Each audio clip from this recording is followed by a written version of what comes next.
just dripping with bliss. The next step, if I looked at an adult, let's say I looked at my parents.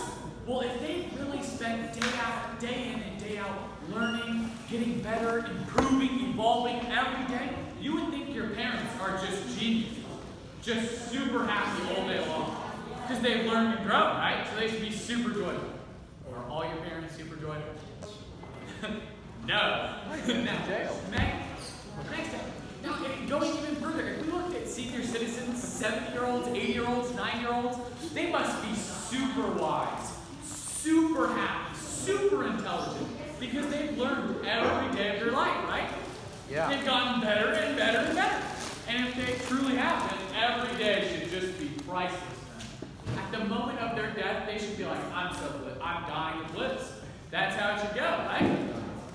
Obviously, if everything evolves, the kid who's already super happy, super imaginative, playing with his friends, poking them with swords, acting like a pirate, if that little thing, that little meatball, is super happy, then by the time he becomes 9 years old, he should just be dying in happiness. Yeah, I'm here to explain how to live a life like that. All right.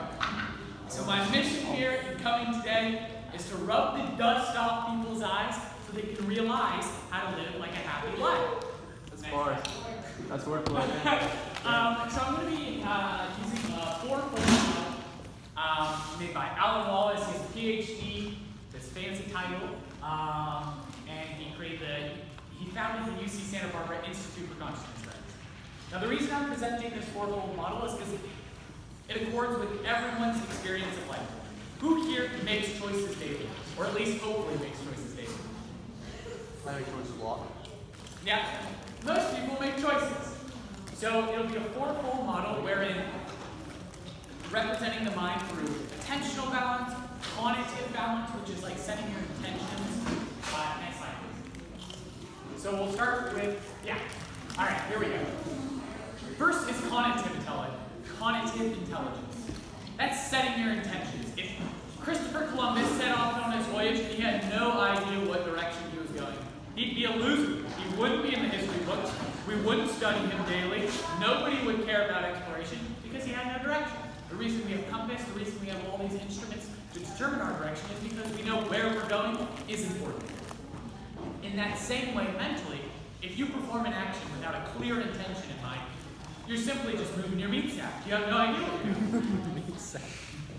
So, setting your intention, setting the direction for a voyage is important. That's one level of intelligence. If you look at people like Mother Teresa, Gandhi, Martin Luther King Jr., these guys were geniuses in regards to cognitive intelligence. They could set their intentions like a pro. They knew exactly why they got up in the morning. They knew exactly why they gave presentations about having a dream and defending and engaging in nonviolent protest for people's rights. They knew exactly why they were doing what they were doing. And Friedrich Nietzsche, however crazy he was, as a nihilist, he had this great quote that any man who has a why can get through almost any how. The next is emotional intelligence. Now this one, most guys are just super adept. We're just geniuses. Super empathetic. But in actuality, emotional intelligence is pretty important in regards to recognizing the emotions of others. If I was giving this presentation and I thought Evan over here was just super sad, I would be emotionally retarded. He doesn't look that sad, he looks pretty happy. His eyes are open, he's listening, he's paying attention. And so in that same way, responding properly to your peers is based on what? Emotional intelligence. The next, cognitive intelligence. This one is the least important, okay? This one, don't worry about it that much. That number, that IQ that most people have, don't worry about it. Waste of time. Next, attentional intelligence. This is being able to voluntarily sustain your attention on any object you like to choose. Right now, to try something, I want you to all just stare at something random. It can be me, it can be this, it can be that picture of that beautiful lady named Mother Teresa, it can be this, just whatever it is, just stare at it for 20 seconds. See if you can single-pointedly stare at something for 20 seconds, direct your attention without any thoughts carrying in your mind. If you've developed some attentional skills, then you should be able to.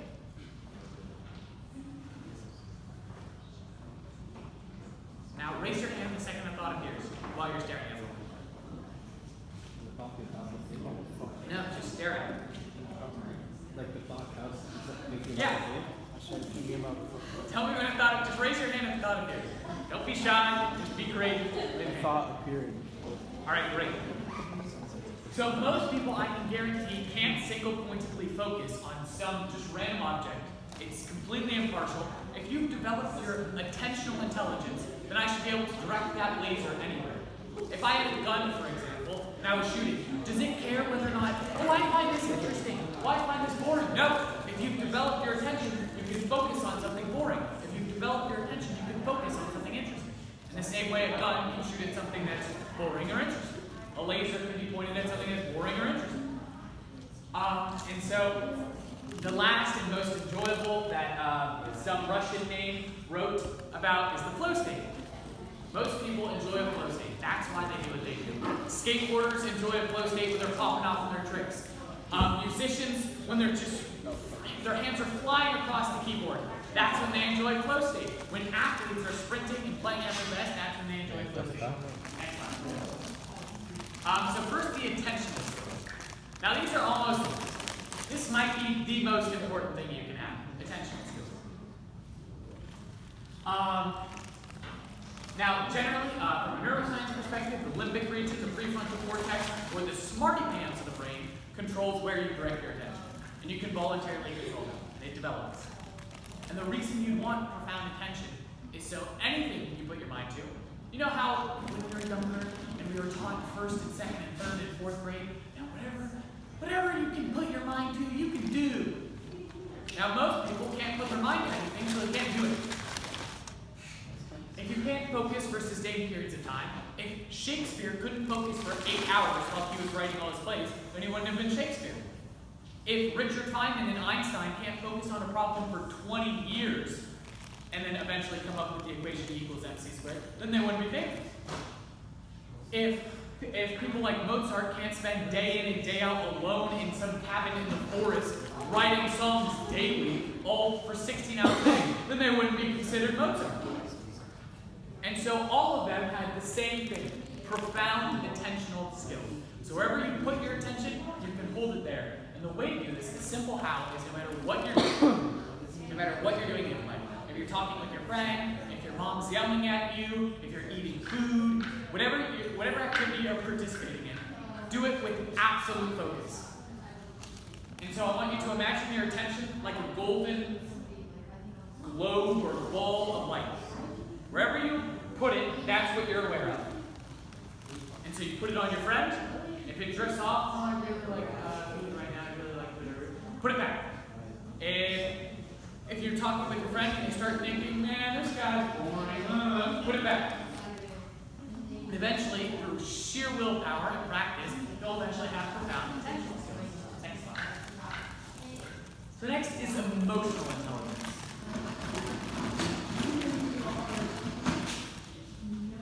Now, this one's pretty interesting. Most individuals, have any of you guys made this statement, I don't feel like it? I don't feel, your mom asks you, would you please help me with the dishes today? Oh, Mom, I'm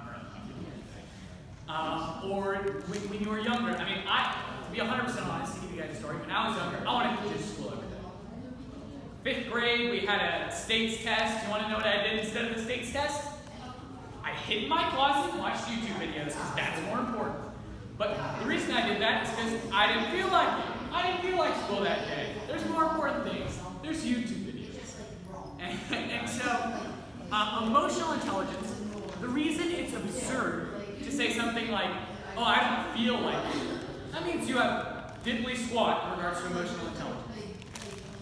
If you have any emotional intelligence, or here. Okay, there's an idea. Have any of you guys ever said there's a song stuck in my head? Yeah. Now, whose head is it? Is it yours or is it somebody else's? My head. So it's great observation. If it's your head, then you should be able to make things appear and disappear in it, right? Yeah. No one else is, there's no puppet master controlling your head other than you. So if there's a song stuck in your head, you made it stop, and you can unstick it. In the same way, if someone's like, I don't feel like it, Well, if you truly believe in cause and effect, then they cause themselves to feel in that way. And if they want to choose another emotion, then they can. So a way to practice this in daily life is a gratitude journal. There's been tons of research regarding the health benefits of keeping a gratitude journal and just in daily life being appreciative of others and the things around us.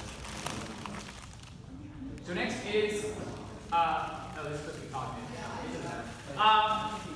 So mainly here I'm just going to speak on the circle of service. So I'm going to ask you guys, which arrow is pointing at the circle better? The brown one.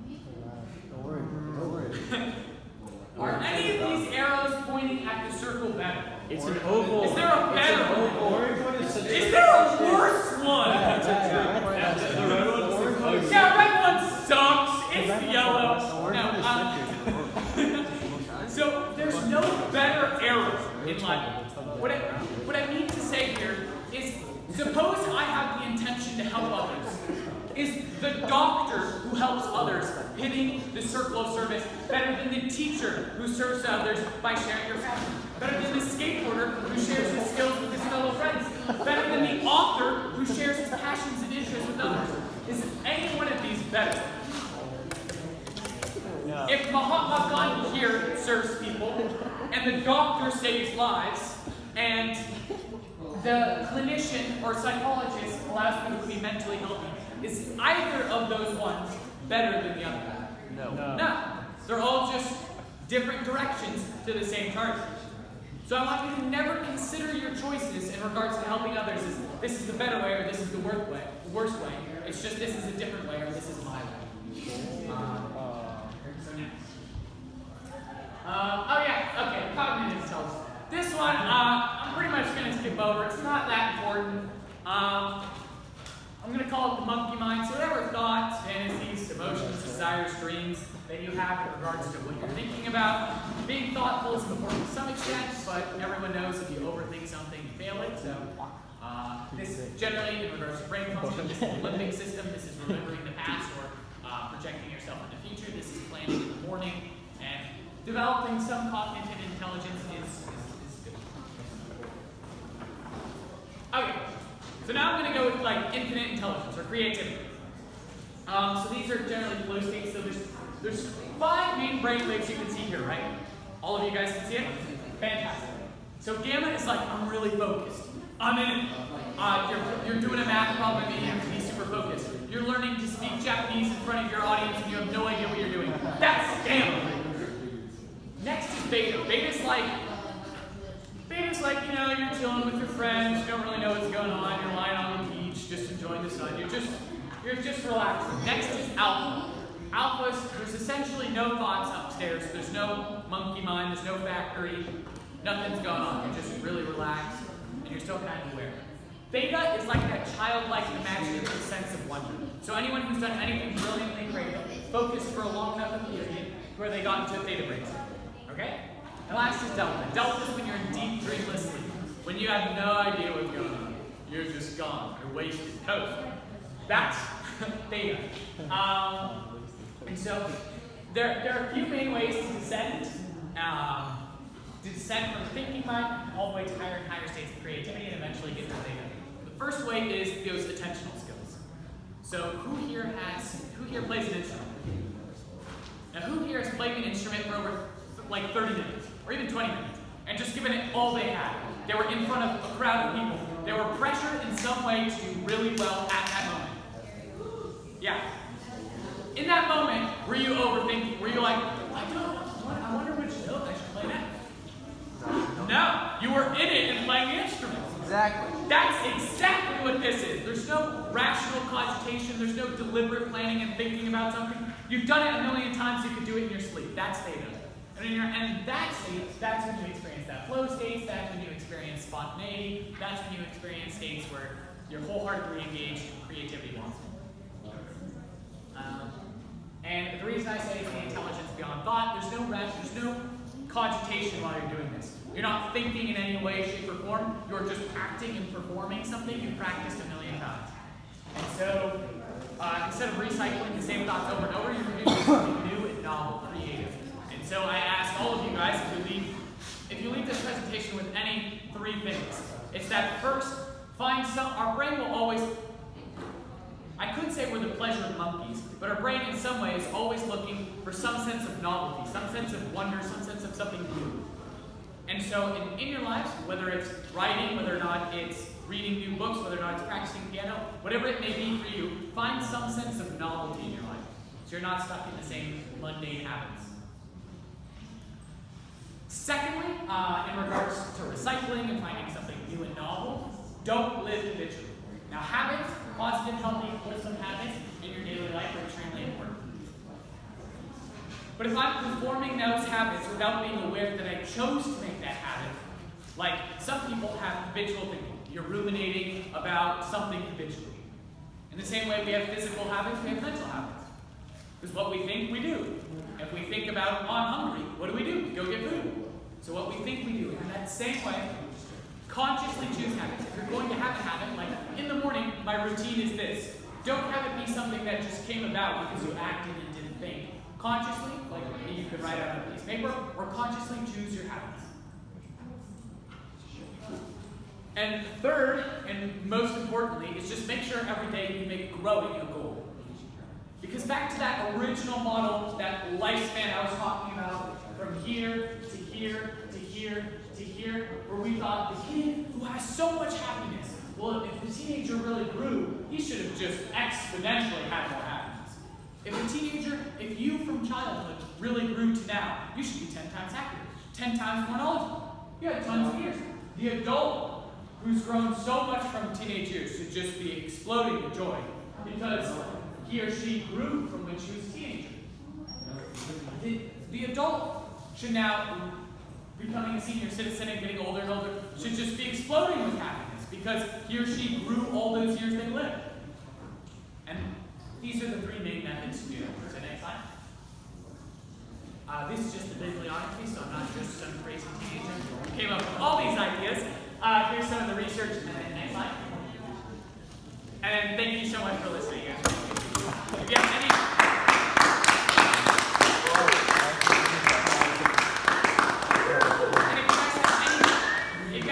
questions, comments, concerns, or any ideas that you want to discuss or mention, just speak up now. Is this going to be on your YouTube? Because I have a... No! It's whatever. Because I want to listen to it again. Like, okay. There's some points in there that I can definitely do that. Also, where can I find the slides? Can you share that with me too? Well, yeah, I can share the slides with you. If any of you guys want to share the slides with you in regards to development. Hey, is your website up? My website is... Can you put the slides on your website? I'll throw the slides.